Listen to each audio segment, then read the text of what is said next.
The Trump administration just announced a 25% tariff that could push the cost of your iPhone up from about $999 to well over $1,200, depending on the model that you own.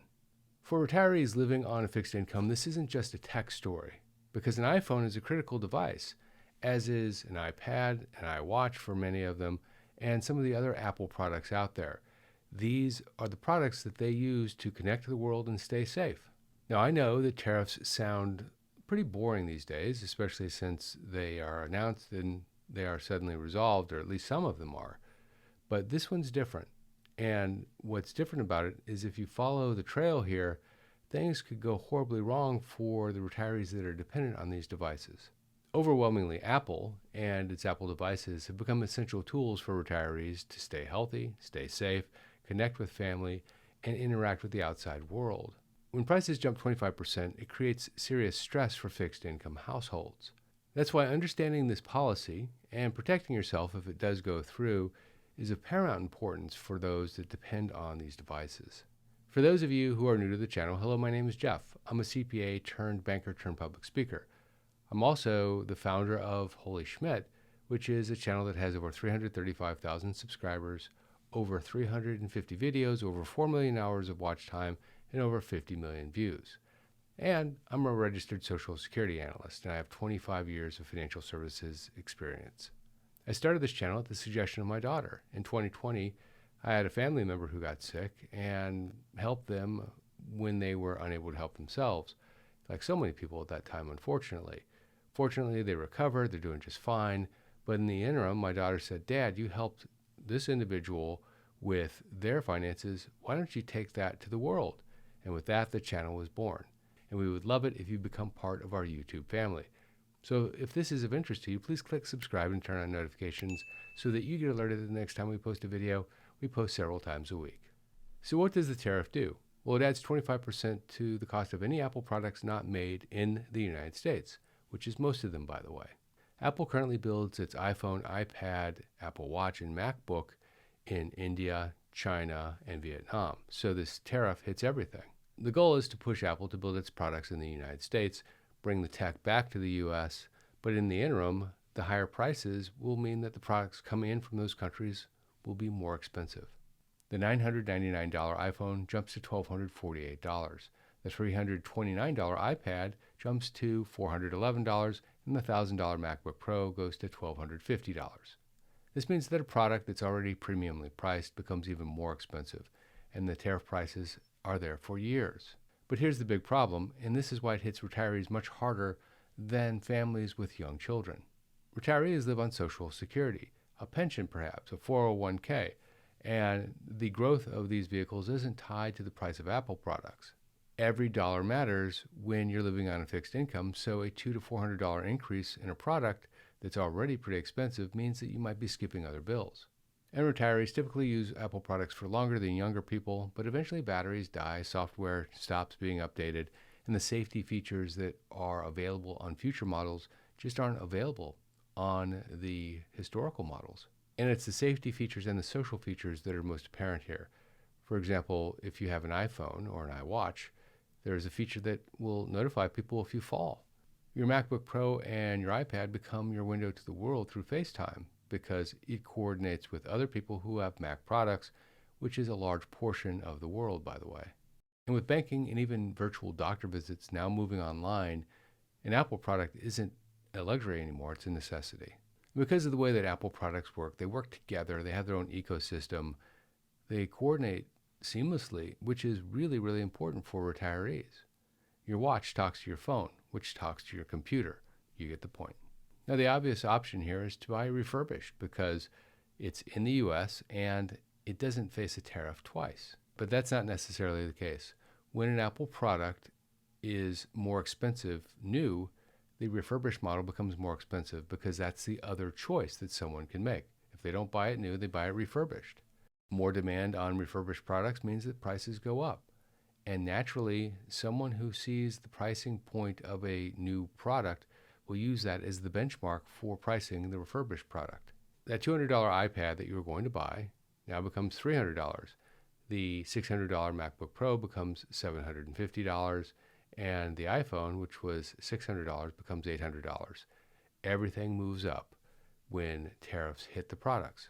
And repair costs go up too, because when you take your phone, iPad, MacBook, or other Apple device in for repair, that shop still needs to source parts. And where are they going to source the parts from? China.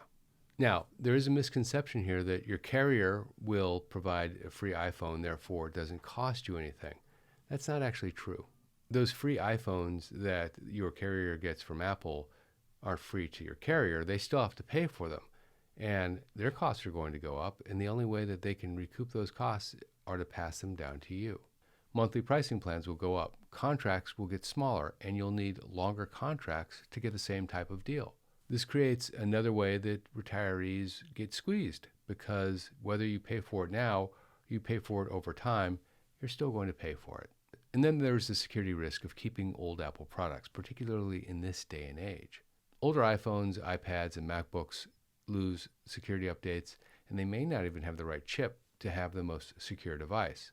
This creates fraud, and fraud is a very prevalent issue with people in retirement. Apps stop working properly, devices slow down, and getting tech support becomes harder and harder to find the older your device becomes. And with so much banking and personal information on Apple devices, security isn't optional, it's mandatory. And so keeping up at least the minimum standard necessary to stay safe is really, really important. On the flip side, Apple has a difficult choice. If they don't agree to invest in the U.S., they're going to have this tariff on their products. If they do agree to invest in the U.S., they're going to have to spend tens of billions, maybe even hundreds of billions of dollars to update their factories here to have the same capability as there, and it's going to cost a lot more to do it. And this is simply because things can be made much more cheaply outside of the United States. It's labor, it's technology, it's unions, it's a lot of things. There are a lot of reasons that prices are so low on these products. Now, you could argue that it's the right thing to do to bring them into the United States and manufacture in the U.S., but also note that it will likely impact the price of the product. So if the tariff does come into play, expect prices to be up for the next 12 to 24 months at least, and after that, we'll see how it goes. So what can you do now? Well, if you have older Apple products and you've been thinking about upgrading anyway, now might be a good time.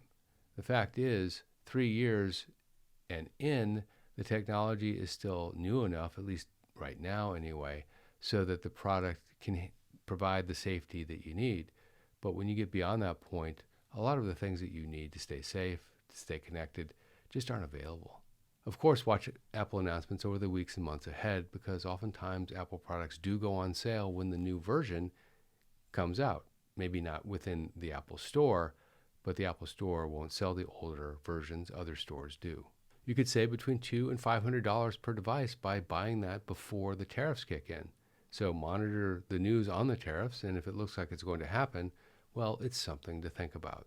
And look into Apple trade-in options and certified refurbishments directly from Apple with full warranties, because you need the full warranty, particularly if you're going to keep the device longer than normal. Refurbished Apple products usually cost between 20 and 30% less than the identical new product, and they work just as well for most people. Now, I'm not a big fan of extended warranties, but I do think Apple Care is a good extended warranty if you're going to get one, and if you're planning on keeping the device longer, Apple Care might be a good option for you. And take better care of your Apple products. If you pay attention to how you handle them, you could double their life. A case on an iPhone is a very smart investment. It's about $20 and could extend the life of your iPhone by years, for example. And research whether using non-Apple products might make sense for you. Apple is a wonderful company and they provide wonderful products, but there are a lot of companies that provide wonderful products out there. Talk to your family members about sharing Apple devices when possible. Sometimes someone has a laptop that they're not using, which might be perfect for you, or an iPhone that's just sitting in a drawer because, well, they bought it and they never turned the old one in. And budget for higher Apple prices in your retirement planning, because if the tariff goes through, well, this very likely won't be temporary, at least unless there's a way to fix the obvious issue, which is it costs a heck of a lot more to manufacture here than it does outside of the United States. And if you have an old iPhone product that you're not using, like an iPhone 12, an iPad from 2020, a MacBook from 2021, hold on to them because they might suddenly become very valuable.